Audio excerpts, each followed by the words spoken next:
Ya pemirsa, untuk mengetahui lebih dalam perihal laporan polisi terkait dengan produk kosmetik berbahaya yang salah satunya diduga milik dari Dr. Richard Lee, kami sudah terhubung dengan Bapak Eko Supono dari Sekjen BPI KPNA RI dan juga Dr. Richard Lee yang sudah bergabung bersama dengan kita. Selamat siang. Ya, Selamat selamat siang. siang. Oke, Pak Eko boleh dijelaskan ini apa yang dilaporkan dan juga bahan berbahaya apa yang ditemukan dari produk yang diduga milik dari Dr. Richard Lee?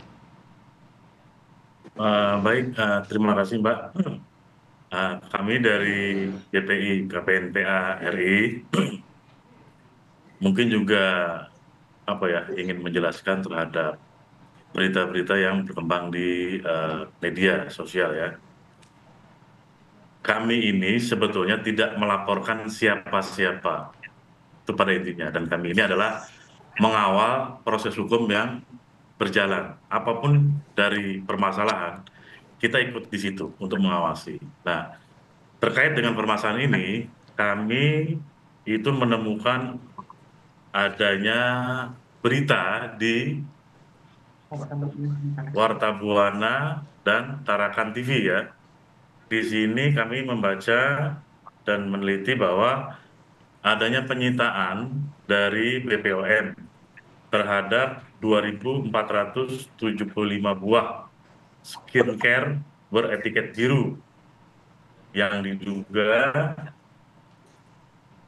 milik Athena Group gitu kalau masalahnya. Terus satu lagi dari Warta Buana. Begitu juga isinya beritanya seperti itu bahwa pada intinya pihak BPOM telah melakukan penyitaan terhadap barang tersebut.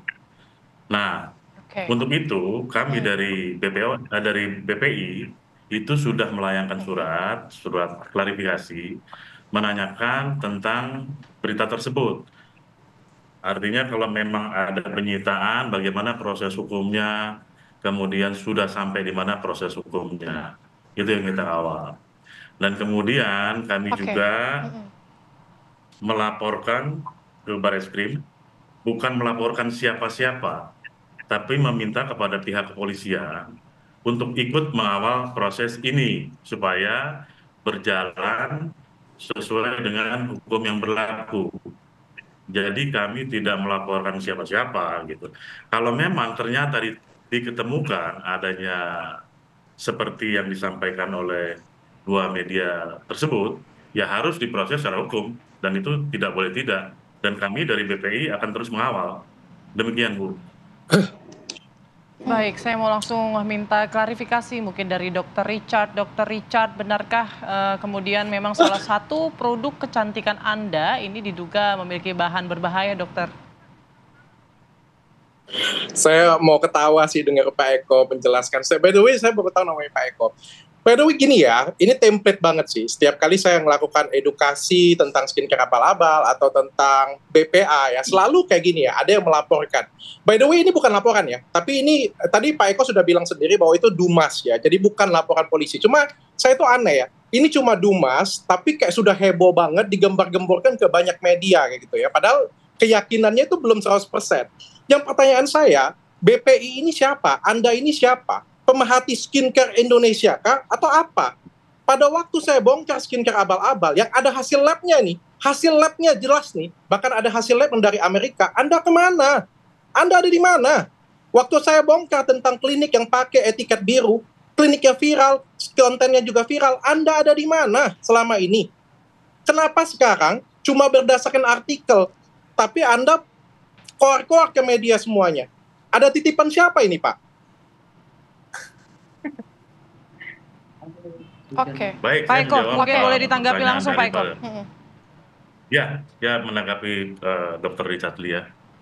Menurut saya Richard Lee ini bukan pada kapasitasnya untuk menanyakan saya. Ya, betul. Ya, nanti Richard Lee lihat sendiri, buka di Google apa itu BPI, silakan.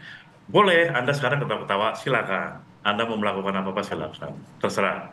Itu hak Anda. Itu jawaban. Oke, gini ya. Tapi tadi ada yang menarik yang disampaikan oleh. Ya. Oke, Dr. Richard boleh langsung ditanggapi. Ya. saya langsung ke substansi deh ya. Kan agak lucu ya. Saya juga pengen bertanya sih, sebenarnya riwayat pendidikannya Pak Eko dan tim ini apa?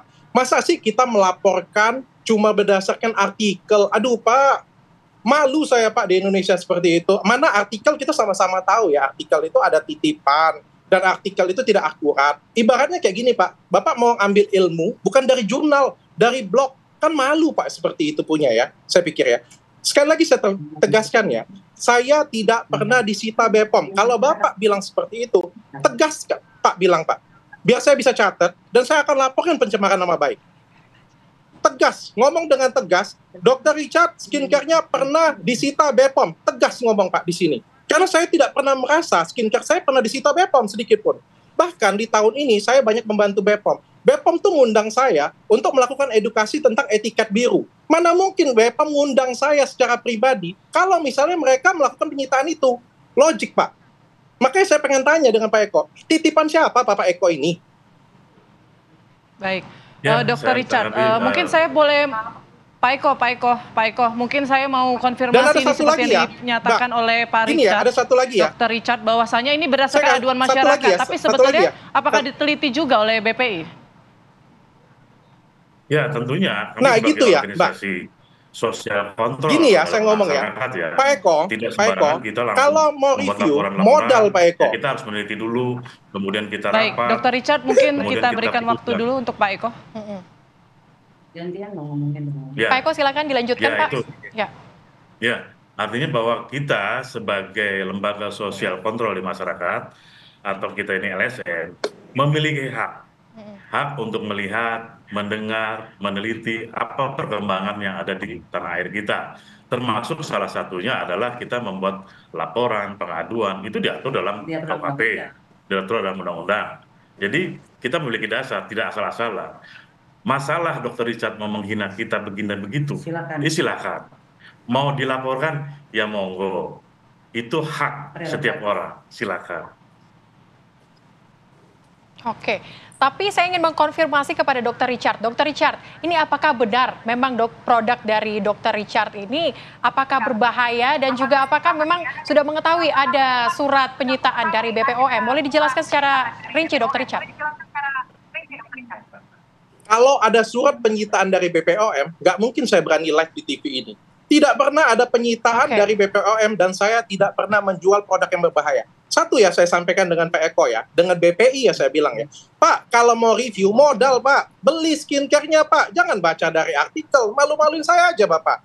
Beli Pak skincare-nya, modal sedikit, masukin ke lab, jelas bilang yang berbahaya apa yang berbahaya.